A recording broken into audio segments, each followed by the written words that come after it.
ये क्या हो गया, हमारे पैसे ज़ाया हो गए। तो एडवर्टाइजिंग के बारे में मैं आपको एक बुनियादी बात समझाना चाहता हूँ कि देखें, आप टीवी पे बहुत सारी एडवर्टिजमेंट्स देखते हैं, आपके मोबाइल फ़ोन पे बहुत सारी एडवर्टिजमेंट्स आती हैं, मुख्तलिफ सोशल मीडिया प्लेटफॉर्म्स पे आप देखते हैं, तो क्या आप भाग के फ़ौरन वो चीज़ ख़रीदने चले जाते हैं? नहीं, ऐसा नहीं होता। आप किसी ड्रिंक का ऐड देखते हैं, लेकिन आप फौरी तौर पे भाग के वो ड्रिंक ख़रीदने नहीं चले जाते, बल्कि आप जब मार्केट जाते हैं नेक्स्ट टाइम, तो उस वक्त जब आपने को ड्रिंक चाहिए हो, तो आप सोचते हैं कि हाँ यार, वो फलां का ऐड देखा था, इसको ट्राई करते हैं। ऐसे ही होता है।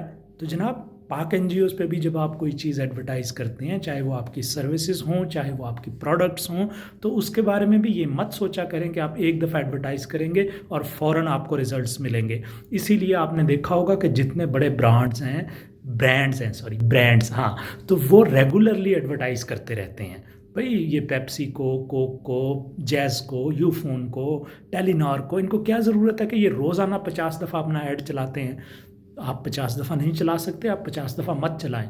लेकिन मकसद एडवर्टीज़मेंट का ये होता है कि आपका जो एक बायर है, जो आपका कस्टमर है, उसके जहन में हर वक्त ये बात ताज़ा रहे कि आपकी प्रोडक्ट अवेलेबल है।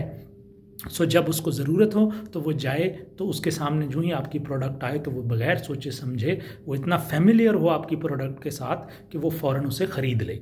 तो बिल्कुल यही प्रोसेस, यही तरीक़ा पाक एनजीओज़ पे भी चलेगा। आप कोई ट्रेनिंग अनाउंस करते हैं, आप अपनी फ़र्ज़ की आप टैक्स लॉयर हैं और आप अपनी सर्विसेज अनाउंस करते हैं, आप कोई रेस्टोरेंट चलाते हैं या आप कोई होटल चलाते हैं, गेस्ट हाउस चलाते हैं, और आप चाहते हैं कि एनजीओज़ अपने गेस्ट को आपके गेस्ट हाउस में ठहराया करें, तो ऐसे थोड़ी होगा कि आपने एक दिन ईमेल की और अगले दिन 4 गेस्ट आ गए कि जी आपकी ईमेल देखी थी और हम आ गए हैं।